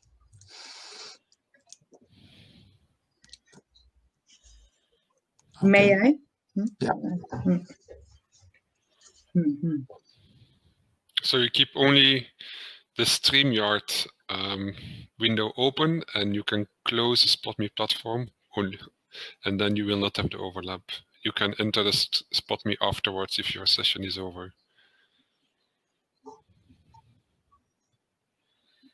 You can continue, Patrizia. I can continue, huh? Yes. Yeah, sorry. Sorry, sorry for this. Then, what I was underlining the elements which are new in this delegated act, we have, in fact, introduced also an obligation for the member state to identify, it's really a requirement, to identify the positive list of species.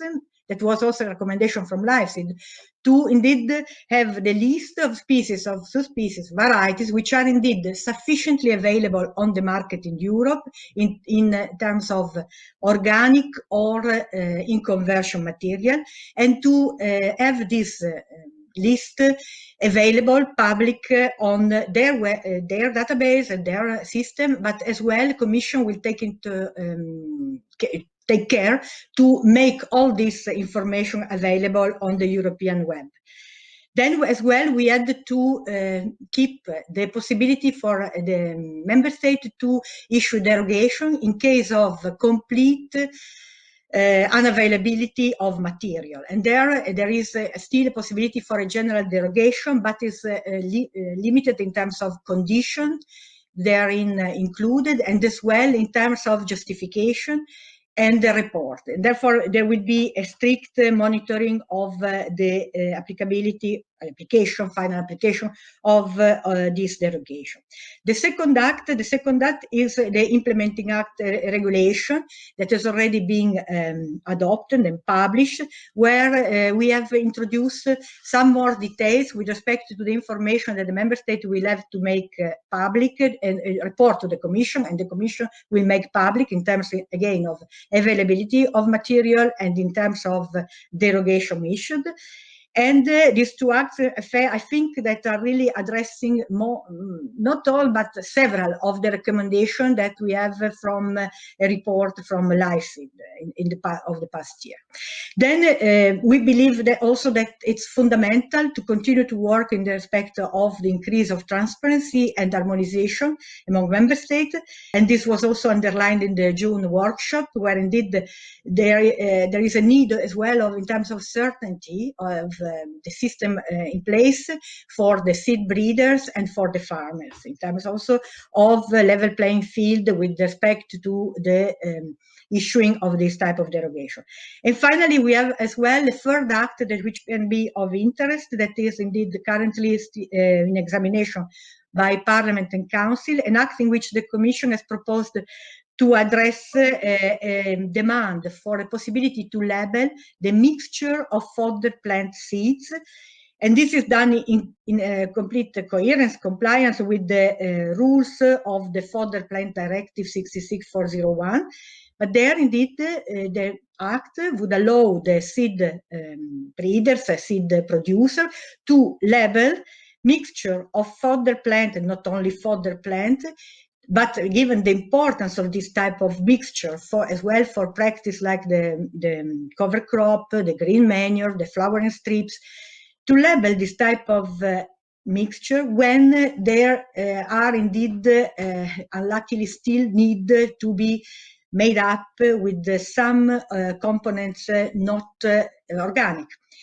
Some components not organic, which have to be, in any case, subject to derogation under the control of the member state authority. And therefore, this act will imply the fact that on the label, will appear, not only the exact percentage in terms of weight, in terms of weight of the different component, organic in conversion and non-organic, but as well a reference to the derogation regime that allow this mixture to be on the market. Therefore, we believe that this provision should help, because it should help on the side of the producer to promote their products, the use of this type of mixture, and the farmers to have the complete picture of what, and the information of what is inside the mixture themselves.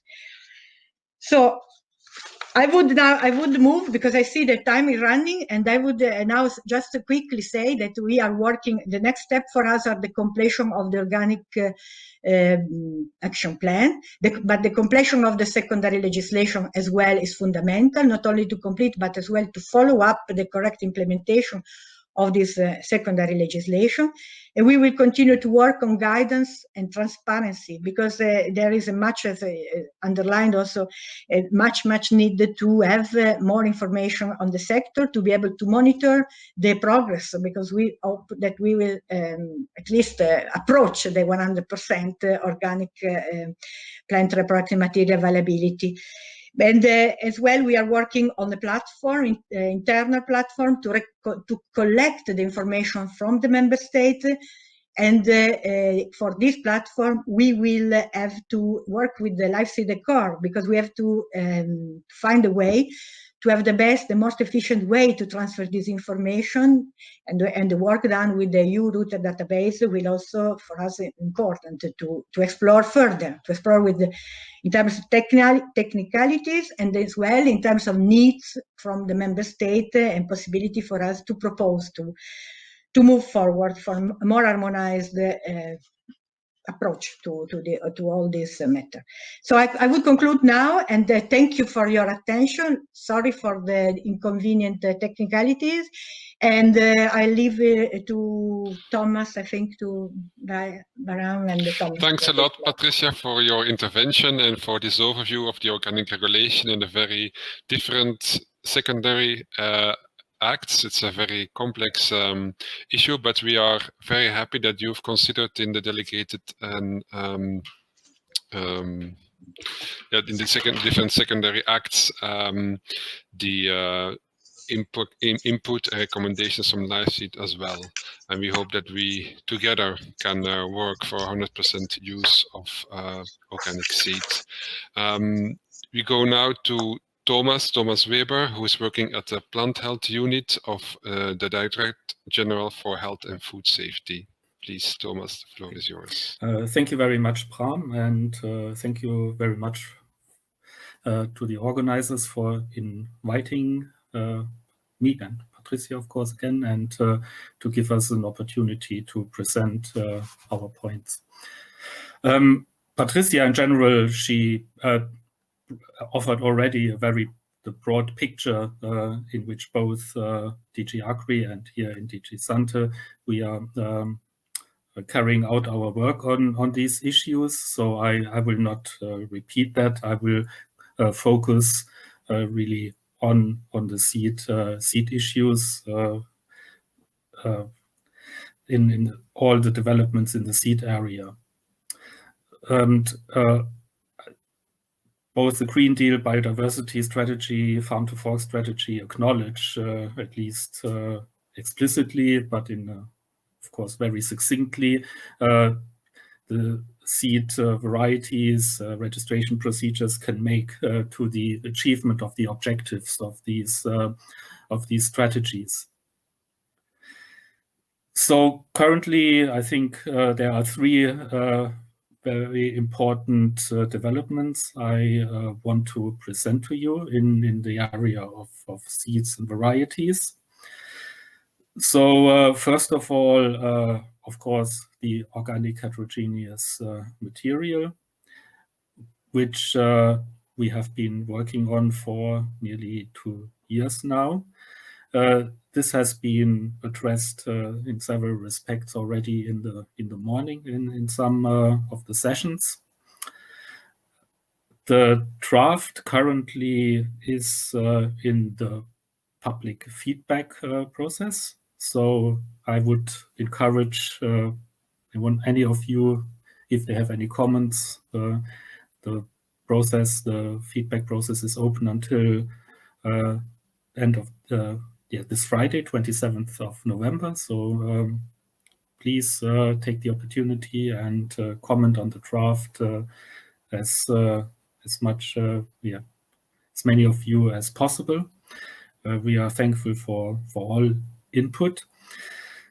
So this draft, of course, it takes a bit broader approach, both in the scope, so which species are covered, and in what type of material is covered. Then the temporary experiment on what was so at the time called populations, which only covered cereals, and I think was mostly targeting composite gross populations. So we have taken a broader view on this material now to also include, let's say, material which historically, through the cultivation practices on farm management practices, has retained really a large genetic diversity. Secondly, yes, there's the temporary experiment, which was focus of one of the working groups this morning. So there are several aspects related to that, and I think I can probably preempt already some questions which might come up later. So first of all, I would like to address the question of the timing of the experiment. So Patrizia explained that the organic application has been postponed by 1 year, so it will be applied from the 1st of January 2022. During the negotiations on the organic regulation, the Commission made a commitment to carry out such a temporary experiment on organic varieties starting no later than 6 months after the application of the organic regulation. So this means that the experiments should start no later than the 1st of July 2022. Of course, the initial date was 1st of July next year, 21. It means, well, the statement says no later than, which means we are flexible in when to start the experiment. Of course, we have recognized that 1st of July is not necessarily a very good date to start, let's say, any experiment on variety testing. This is too late to in the season, growing season, to start any new trials. So we definitely will not wait until 1st of July 2022, but we have already consulted with stakeholders, and we will have another consultation with the member states. We would envisage a starting date either 1st of January 22, or it could be 1st of December 21, so that also the applications for testings and so on with the testing stations, with the competent authorities, can be made, that at least the full season of 22 can be used.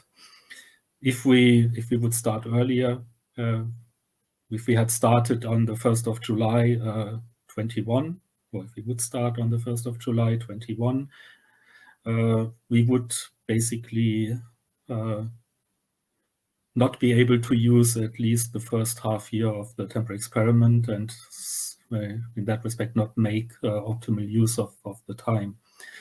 So I think this, my impression was that stakeholders in general accept that. We continue with the preparations of the experiment. We should soon start thinking about the well, this composition of the working groups. It was mentioned in I think that was in our first communication to stakeholders that we I think initially planned to keep these working groups relatively compact and small to make it manageable, but there has been a really considerable interest from member states and many stakeholder groups to participate. So I think we have to be more generous in the number of participants, and also, of course, to have diversity of input in this process. Of course, the focus of these working groups, where stakeholders and competent authorities, Commission, and also CP in a supporting role, CPVO, will come together, is to focus on the protocols, in particular the DOS protocols, and yes, also the VCU protocols. In many other, of course, aspects, we will also have to settle on labeling and so on. That's, let's say, the primary actors in that respect, of course, will be the Commission and the member states, because it's part of the actual legal framework of the legal act establishing the experiment. But of course, we will always consult with stakeholders. We want to make the, let's say, want to make the temporary experiment as useful as possible to give us information on how to, let's say, develop the system further for permanent rules later on. So this, we have, let's say, now with the temporary experiment, maybe a little bit more time, but also we have a lot of work to do. The most urgent thing is to work on these protocols, and that at least that when the experiment starts, hopefully varieties are already on the starting line and can can enter the variety testing system. In well, several, I think, in that respect, there were some questions coming up already. The issue of plant variety rights and this material. I think it's fairly clear that if a variety is registered using a adjusted protocol and not a protocol either UPOF or CPVO, there will be no possibility for granting a plant variety right to such a variety.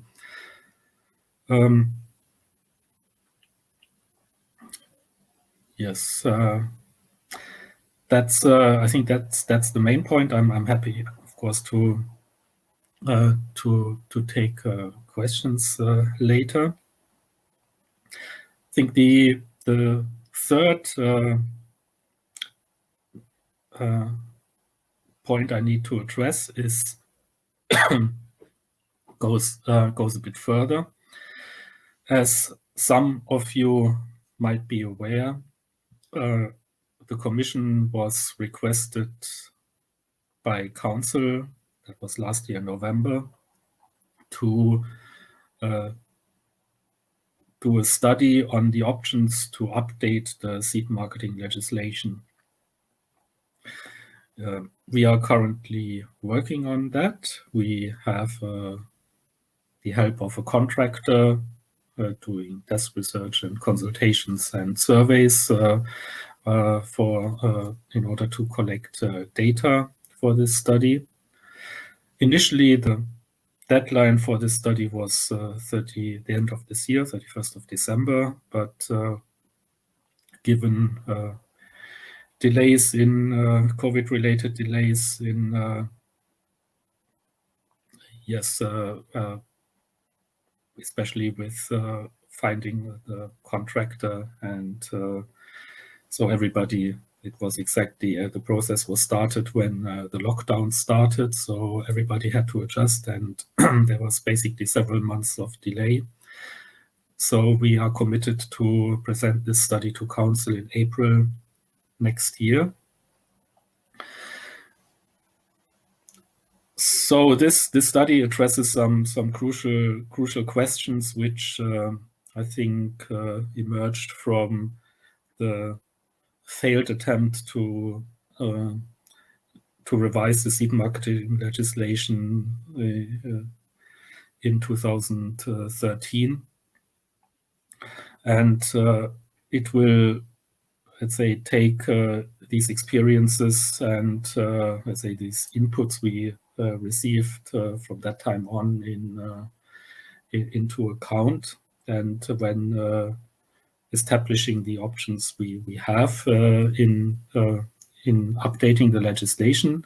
Of course, we also have to take into account that new policy objectives have been formulated, especially in the Green Deal and Farm to Fork strategy and so on, where diversity is recognized as being very important for diversity at all kinds of levels in order to create a sustainable food system. So this is a political objective which we will, of course, take very centrally into account when establishing these policy options. We have to take into account that I think what has become clear that there are a much more diverse set of actors in the sector, that things like participatory breeding become more important, that there's a diversification of demands from final consumers. And we also have to take into account international developments, especially plant genetic resources, like in the International Treaty for Plant Genetic Resources for Food and Agriculture, to align maybe the certain parts of the seed legislation with these more strongly with the international developments. So this study starts, I think, well, of course, a long-term process which will keep us busy for a few years. This, I think it's safe to say, we intend to revise the legislation, but it will be a targeted legislation of the existing directives. Then this study, which establishes the options, would be followed by an impact assessment, a full impact assessment, where, of course, again, there are quite considerable public consultation processes involved, and which would then, of course, be followed by a proposal to be adopted by Parliament and Council. So this, I imagine, will take several years, of course, hopefully within the mandate of the current Commission. And we, of course, will be, very, very keen to involve stakeholders at all stages of the process to get as much input as possible. So this is, I think, I'm a little bit approximately in time early. I think it's we should take as much time as possible to answer questions. Thank you very much for the time and thanks a lot, Thomas Weber, for your update on the varieties and variety testing on the organic regulation, and also for your update on the revision of the seed marketing legislation. I invite you to stay on screen in the panel, the virtual panel, and also I invite Patrizia and Monika to come on screen so that we can answer from questions from the participants. So everybody is very much invited to post your questions through the SpotMe platform so that we can ask these questions to the panelists. There is already one question. That's a question for Thomas, I think.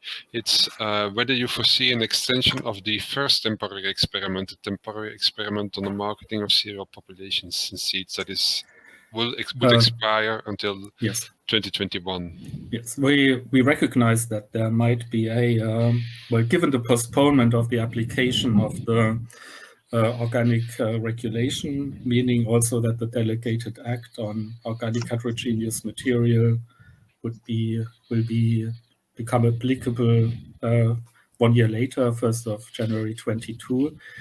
There's indeed a gap. Currently, the heterogeneous material can only be marketed under this temporary experiment, which will finish by end of February. And unfortunately, it's not possible to prolong that experiment. It has run the full 7 years, which is the maximum duration of temporary experiments. So we are aware of this problem. I cannot give a clear answer right now. We will discuss that internally and legally. We have tomorrow a last meeting with the participating member states in this experiment. So I think we will also discuss this question in that context. I hope we can find some form of arrangement to bridge this gap. Thanks a lot, Thomas.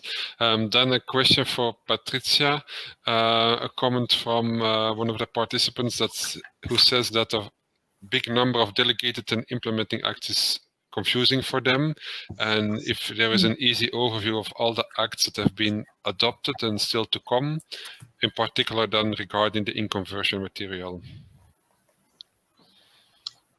Yeah. May I speak? Yeah. Yes, please. Yeah.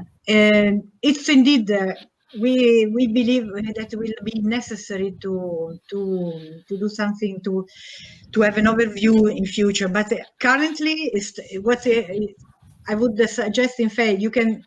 It's easy to find via the web gate of the Europe. It's easy to find the delegated act for that reason. And then in future, you have to take into account that the delegated act amending will, in any case, be include in the basic act via the consolidated version of the basic act itself. So in future will be easier. Now in this phase, it's true that it's more complicated because are all still in the process, in the legislative process, and therefore, for example, this act is currently under the examination of Parliament and Council, but as soon as it is then published, will be published in the official journal and will also be then incorporated in the basic act because it's an amending act. Therefore, there will be, we will also in any case find also a way to put on our web page, we will update on the organic web page, we will update. Therefore, this could also be a way to facilitate the divulgation of this new act. We'll take this into account. Okay. Thanks a lot. I have one more question for you, Patrizia. The new definition of organic varieties says that this variety should be defined by a high degree of genetic diversity or phenotypic diversity, but some varieties used in organic farming are more uniform. So how can these varieties fit within the new definition? So it's clear that the current legislative and technical, because in the reality, it's clear that we have now different paths. We have material that is conventional, that can be used in the production of in-conversion and organic seeds, organic plant reproductive material. Yes, it they start from conventional, can start from quite pure variety. But then what the legislation requires for this type of material, they require that it has to pass through the conversion period, and as well of certain particular requirements in terms of mother plant, in terms of parent plant, in the case of cuttings and so on, rootstock and so on, where indeed the material conventional has as a minimum to be 3 years under the organic production rules. And this is in the annex of the basic regulation, because for annual there are provisions laid down in a way that means that only at the 3rd year the seed can be put on the market as organic. Therefore, I would, in this sense, I would recommend, and we will try as well in future, because we are working on interpretation issues. We will try in future to make this more public in this sense. To find, probably we need also some sort of guidance in future in this, because it's clear that the regulation requires this.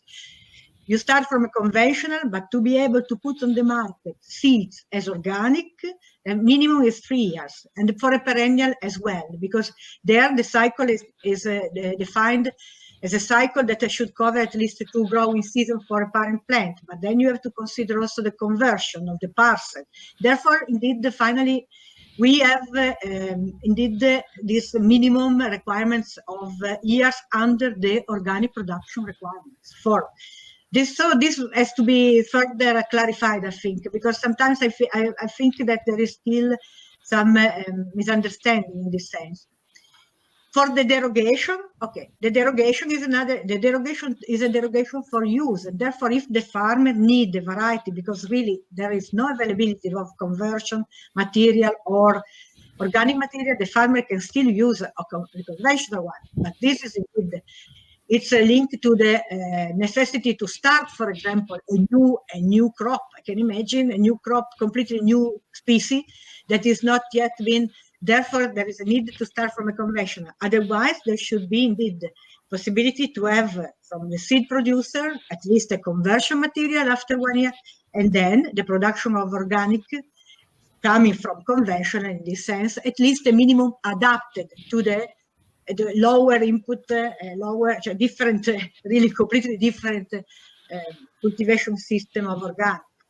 And then we have the organic varieties. That is what is, in fact, currently under development, already started, but then we will have obviously in future to think about these different material that are already on the market, and we will have to work in this sense. But I think already the Basic Act allow to have also in terms of labeling a better definition in this sense.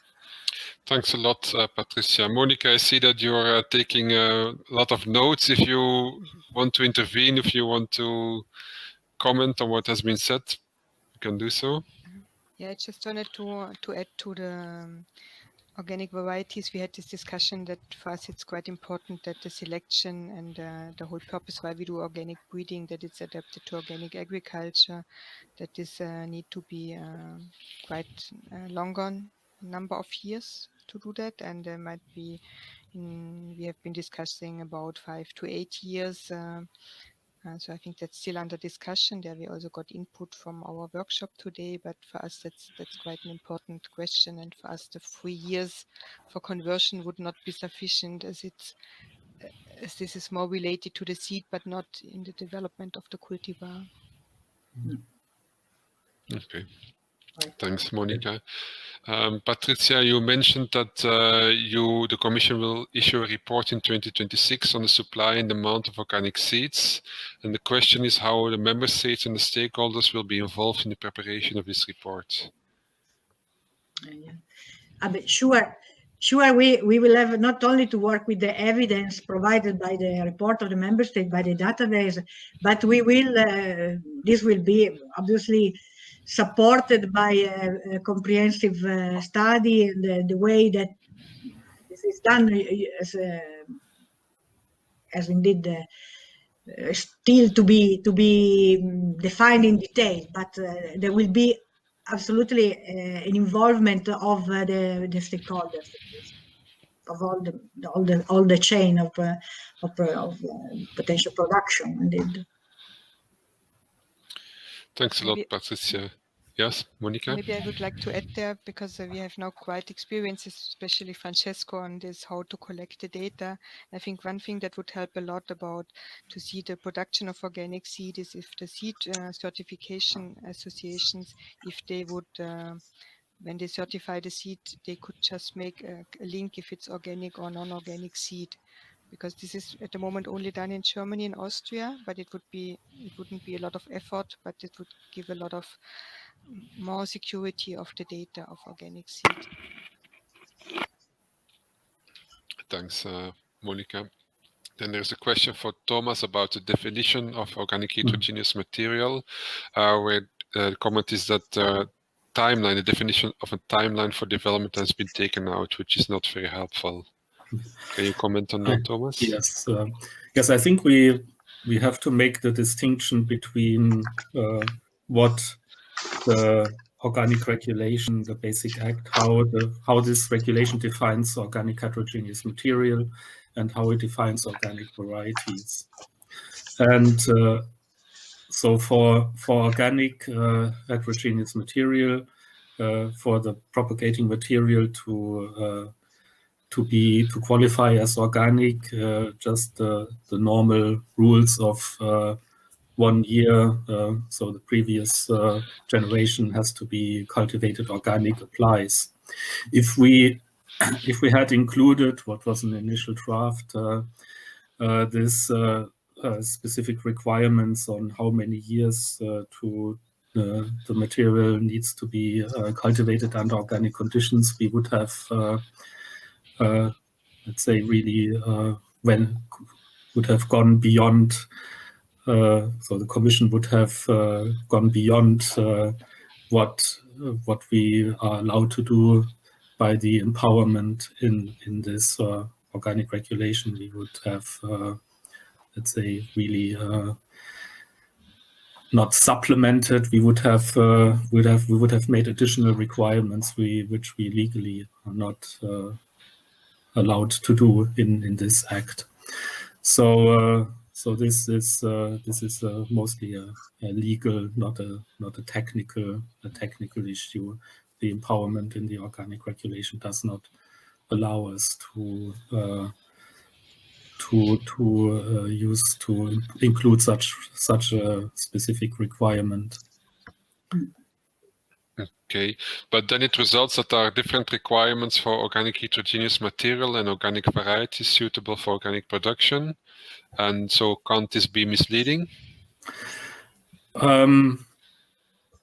Yes, I think it is as I think this possibility for, let's say, maybe a bit of confusion is already existing, as you have, let's say, organic seeds which comply with a standard, let's say, requirement of that just the mother plant of the seed has to be so 1 generation previous or 2 generation previous. In case of perennial plants, have to be grown under organic conditions. Yes, of course the term organic varieties is a new one. It really, let's say, includes the entire breeding process in that definition. So it is as it is, and yes, it requires some attention from the users. That is true. Okay, Patrizia, do you want to comment on that? I think I can't now anticipate, but I think that that we will have to deepen this, because we have to take care of what then is then finally labeled in terms of product. So and plant reproductive material is in the scope of the organic legislation. Is fully in the scope of the organic legislation. The breeders, the producer of seed have to be certified. Will have to be. Therefore, they are already subject to all the principles, to all the also the requirements linked to the traceability of the product themselves. So I think we are in this sense sure of the possible verification of where the material comes from. But also we have to ensure that on the label also the user, the farmers, are then duly informed. And so that is to be, yeah, and also in terms of coherence with the horizontal rules as well. Absolutely. Thanks a lot. I see there are no more questions, so if participants still have questions, please do post them in the chat. Monika, do you want to comment on what Thomas and Patrizia said?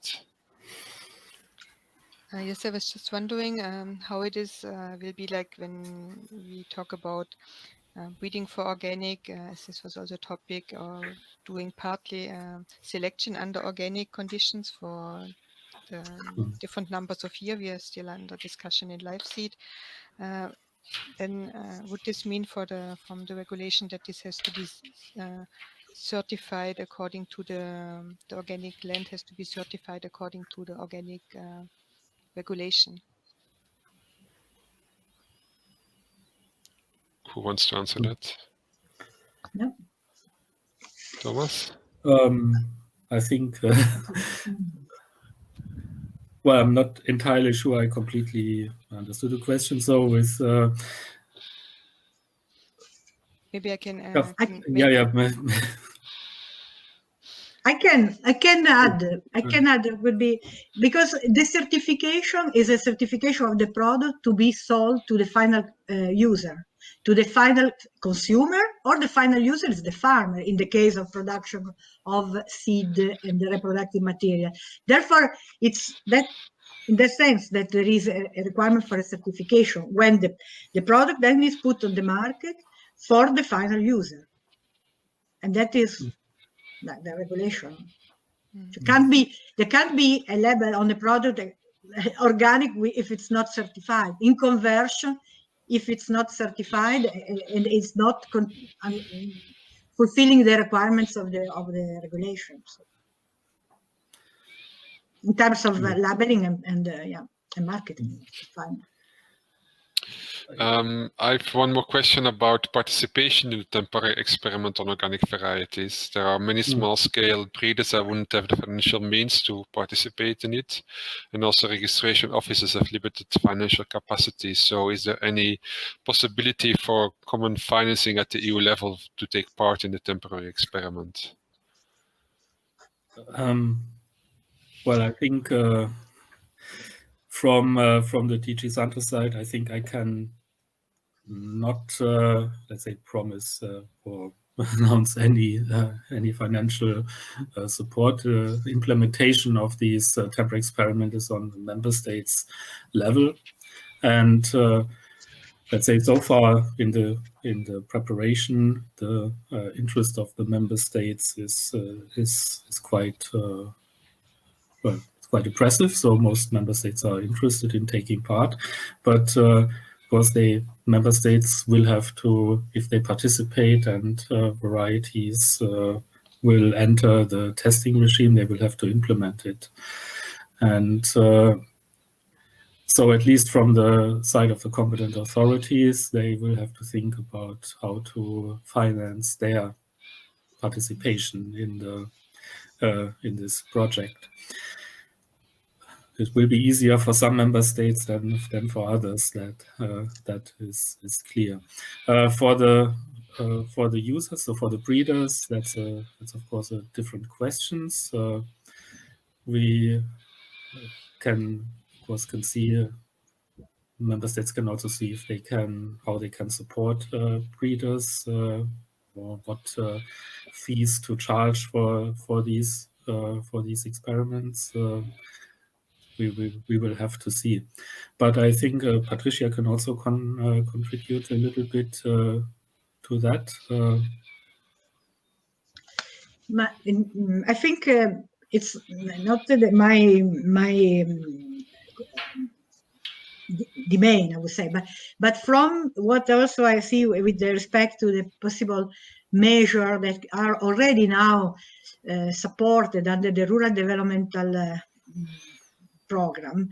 Indeed, also discussing informally with colleagues, there are measures which are covering at least supporting a percentage of contribution for a member state whenever they put in place systems to really in terms of technical assistance, in terms of, in fact, developing some input that are necessary to achieve the objective of the common policy. Therefore, there are possibility if the member state retain that a certain type of measure could indeed be then used as a tool for this temporary experiment. From an informal already exchange, we don't see a problem in this sense. As in the past, has never happened that the member states were indeed requiring direct support for the temporary experiment, but in case there would be a possibility under the current, or even now under the current tools. Okay. Monika, if you take a bit a broader picture, not just focusing on the temporary experiment, but in general financing of organic breeding, you've been working also on that within LiveSeed and within other projects. And what financing strategies can you propose to support organic plant breeding?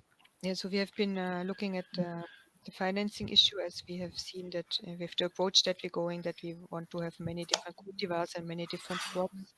It will not be possible that via the seed sale or via the royalties we can cover the cost of the breeding.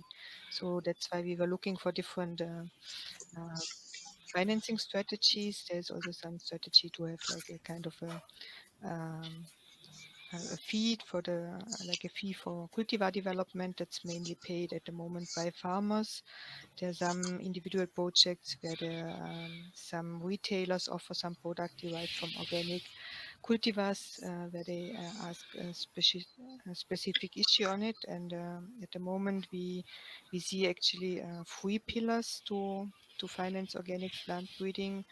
I think first of all we would like to engage also the value chain, that they see and take some responsibility, that if they want to have the integrity of their products and keeping out certain breeding techniques out of the organic sector, that they need to invest in organic breeding.